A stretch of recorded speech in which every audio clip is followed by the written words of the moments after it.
जैसे हम लोग सोचते हैं कि ध्यान गुरु में कैसे होना चाहिए, ध्यान गुरु में क्या होता है। वैसे उमेश गुरु जी ने भी कल बहुत कुछ उसमें क्लियर किया था। जैसे मुझको भी एक कल किसी ने क्वेश्चन डाला था कि मैं कुछ काम कर रहा हूं, अब मैं काम करूं कि ध्यान गुरु में लगाऊं। तो ध्यान गुरु में यानी क्या होता है? ध्यान गुरु में होता है कि हम पूरे टाइम जब उनके ध्यान से रहते हैं, उनके ध्यान से रहते हैं, वो हमारे दिल में चलते रहते हैं, हमारे आत्मा में चलते रहते हैं। जब हम उनको अंदर बसा लेते हैं, तो जब हमने उनको अंदर बसा लिया तो हमारा कहीं ध्यान भटकता नहीं है। और पॉजिटिव करना इज द, मेरे हिसाब से पॉजिटिव करना ही ध्यान गुरु में है। एक बार की ऐसी बात है, मैं पूना में था, किसी काम से आया हुआ था, और फिर गुरुजी भी मुंबई और कहीं बाहर थे। हफ्ते भर बाद हम मिले, तो मेरे को बोले, लुच्चे तेरे को मेरी याद नहीं आई? तो मैंने कहा हाँ जी आती थी। तो बोले फिर? तो मैंने कहा जी इस बात पे एक शेर सुना दूं आपको? बोले हाँ सुना सुना। मैंने कहा जी दिल में है तस्वीर आपकी, जब याद आई गर्दन झुका ली। तो हमको आपको याद करने के लिए किसी की जरूरत क्या है? जब आप हमारे अंदर बसे हुए हो, आपने हमको बाग बाग कर दिया है, हमको खुशबू खुशबू वाला कर दिया है, और आपकी जो खुशबू है वो जब हमारे अंदर है तो हम वो खुशबू लेके ही खुश रहते हैं। तो ध्यान गुरु में रखना, हमको पॉजिटिव करना है। जैसे कई बार कोई चाहता था, गुरुजी को बोलता था मेरा ध्यान नहीं लगता है, तो गुरुजी उसको बोलते थे जा एक परिक्रमा लगा के आ जा। फिर उसको पूछते थे हाँ भाई लगा ध्यान? तो बोले जी नहीं। तो बोले क्या क्या देखा रास्ते में? तो बोले कुछ नहीं जी, मैं वहां से गया, ऐसा घूमा और वहां से मैं आ गया। फिर गुरुजी उसको वापस भेजते थे। ऐसा एक दो बार होता था। फिर गुरुजी खुद उसको लेके निकल जाते थे, कभी कार में, कभी पैदल, कभी कहीं से। तो फिर गुरुजी बोलते थे यार तेरा ध्यान कितना लगता है? बोले जी। बोले देख, ये यहाँ पड़ा हुआ है, वो वहां पड़ा हुआ है, दिस इज ध्यान। बोले यही ध्यान है। और ध्यान पहले तुम अपने आप में खुद में लगाओ। और खुद में ध्यान नहीं लगाना है कि मैं कौन हूं, मैं गुरु के पास तक क्यों पहुंचा, मेरा कर्म क्या है जो मैं गुरु के पास पहुंचूं। तो पहुंचने के बाद मेरा कर्म क्या है। तो पहले ध्यान अपने को अपने आप में खुद में लगाना है कि मुझको उन्होंने क्यों बुलाया, मुझको ये जन्म क्यों दिया, मुझको उन्होंने क्यों अपनाया, मुझको क्या जिम्मेदारियां हैं गुरु के पास आने के बाद, मैं उसका निर्वाह करूं। हम ध्यान कहीं और लगाने की कोशिश करते हैं। वो बोलते थे कि जब तुम खुली आंखों से ध्यान नहीं लगा सकते हो तो बंद आंखों से क्या ध्यान लगाओगे? क्योंकि गुरु आपको प्रैक्टिकल सिखाता है, और आप प्रैक्टिकल गुरु के पास थे, तो वो आपको जीवन में आंखें खोल के ध्यान लगाना सिखाता है। इसीलिए उन्होंने बोला था गुरु सेवा हाथ में, और वो ध्यान का क्या है वो मैं एक्चुअल भूल गया, अभी मेरे दिमाग में से निकल गया। तो आपका ध्यान गुरु में रहे, आप सेवा कर रहे हो, मन मंत्र में हो चल रहे हैं। हाँ, मन में हो गुरु मंत्र, गुरु सेवा गुरु हाथ में। सेवा। तो मेरा मंत्र भी चलता रहे, गुरु सेवा भी होती रहे, ध्यान भी लगा रहे। तो जैसे मैंने आपको एक वो बात बताया था कि छोटी सी सेवा थी, पूरा दिन निकल गया, क्योंकि ध्यान मेरा मुझ में, मैं में था। और जब ध्यान मैं में था तो गुरु में से हट गया था, तो वो छोटी सेवा भी बहुत लंबी हो गई। चलते रहे, होता रहा। तो इसी पे एक किस्सा याद आया ध्यान के ऊपर ही, कि एक बार नारद मुनि, देवताओं में बहुत ईगो भी होता है और बहुत मैं भी होता है ना, कि मैं सबसे प्यारा हूँ। तो वो विष्णु जी से बोलते हैं मैं आपसे सबसे प्यारा शिष्य हूँ, मैं आपका सबसे प्यारा हूँ। तो बोले नहीं। तो बोले कैसे? मैं तो आपका दिन भर नाम लेता हूँ, दिन भर नारायण नारायण करते रहता हूँ, मेरे मुख में नारायण के सिवा कुछ निकलता ही नहीं है। तो बोले हाँ, लेकिन तेरे से भी ज्यादा मुझको प्यार करने वाला और मुझको याद करने वाला है। तो बोले वो कौन है? तो वो उसको बोलते हैं पृथ्वी पे जाओ, इस जगह पे, वो वहां रहता है। बोले ठीक है। इन्होंने भी भेष बदला, पृथ्वी पे पहुंच गए, साधु का भेष बना के उसके घर में गए। उसने अपने अतिथि के से सम्मान किया, उनको जगह दी रहने की, वो वहां रहने लगे।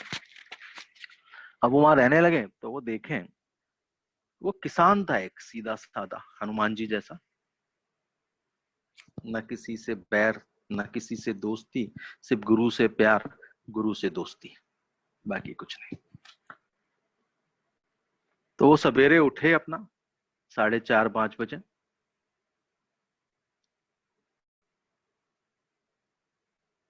और अपना कुल्ला करे, पानी पिए, उसकी गौशाला थी वहां जाए, अपने गौशाला की साफ सफाई करे और अपना वापस आए।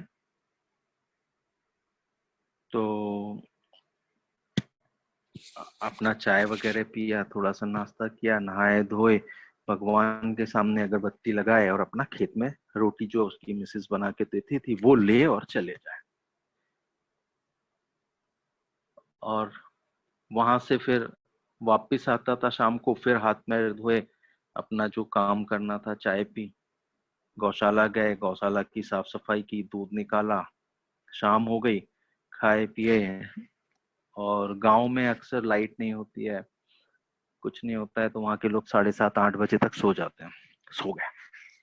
फिर सवेरे उठा, फिर अपना वही रूटीन, उठा, हाथ मुंह धोया, गौशाला का काम किया, नहाए धोए, चाय पिया, अगरबत्ती लगाई, भगवान के सामने वापस खेत में चले गया।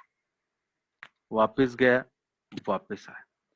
इन्होंने 7 दिन तक के ऐसा रोज देखा और उसके रूटीन में कोई चेंज नहीं, चाहे कुछ भी हो जाए, लेकिन वो सवेरे अगरबत्ती लगा के हाथ जोड़ के ही घर से निकलता था, बाकी कुछ नहीं था। शाम को भी वही उसका आना, अपने हाथ पैर धोना, अपना गौशाला का काम किया, अगरबत्ती लगाई, हाथ जोड़े और अपना बाकी के काम में लग गया। ये गए ऊपर वापस 7 दिन के बाद, विष्णु जी के सामने बैठे। बोले क्या जी, आपने बोला है वो, तो आपका एक बार भी मेरे को नाम लेते हुए नहीं देखा मैंने उसको आपसे। बोले अच्छा। बोले हाँ। बोले वो तो सवेरे उठता था, अपना हाथ मुंह धोया, कुल्ला किया, मंजन किया, गौशाला का काम किया, चाय नाश्ता किया, खाना लिया, खेत में गया, शाम को आए, वापिस अपनी दिनचर्या की, अगरबत्ती लगाई, खाना खाए और सो जाए। बोले अच्छा ऐसा ही, बस इतनी सी बात है? बोले हाँ। तो बोले यार एक काम था, एक दिल में मेरे बात आई है, वो सिर्फ आप ही कर सकते हो। तो बोले जी जो आज्ञा, आप बोलिए, मैं क्या करना है? तो बोले एक ये कलश है जल का, ये अमृत है, इसको पूरी पृथ्वी का चक्कर लगाना है। बोले जी लेकिन सिर्फ एक चीज है, इसमें से एक भी बूंद गिरना नहीं चाहिए, छलकना नहीं चाहिए। ये छलका तो वापस अपने को एक नया चक्कर लगाना पड़ेगा। बोले जरूर, बिल्कुल। अभी विष्णु जी उनको एक कलश देते हैं भरा हुआ, बोलते हैं जाइए आप चक्कर लगा के। ये निकले, अपना कलश पकड़ा और चले। कुछ दिन लगे इनको, इन्होंने अपना चक्कर पूरा किया, वापस आए, माथा टेका, कलश रख दिया। बोले जो आपने जी बोला था वैसे मैंने परिक्रमा कर ली और ये कलश रखा हुआ, एक बूंद भी कहीं पे मैंने गिरने नहीं दिया। बोले वाह यार। बोले नारद जी आपने पूरा इतने अच्छे से चक्कर लगाया यार, एक बूंद भी गिरने नहीं दिया, क्या ध्यान था आपका? बोले जी सब ध्यान इसमें ही था। तो बोले आप ये बताओ, ध्यान आपका इसमें था तो आपने मुझको याद कितनी बार किया पूरे चक्कर में? तो कान पकड़ते बोलते मेरे को तो आप एक बार भी याद नहीं आए। तो बोले बस यही होता है कि वो अपने पूरे जीवन की दिनचर्या में व्यस्त रहने के बाद भी मुझको सवेरे शाम याद करता है।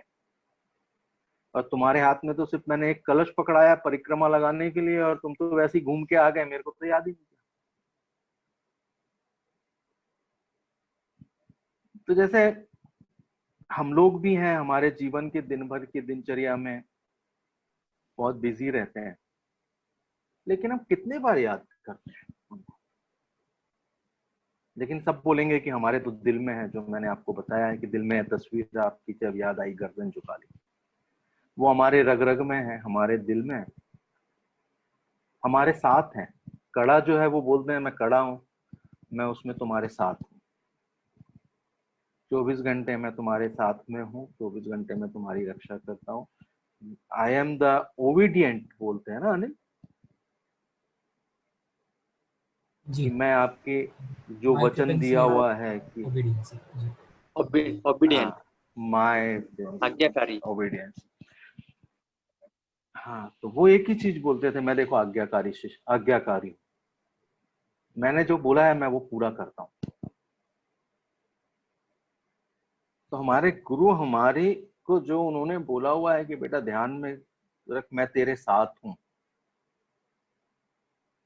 तू रख नहीं रख तो भी मैं तेरे साथ।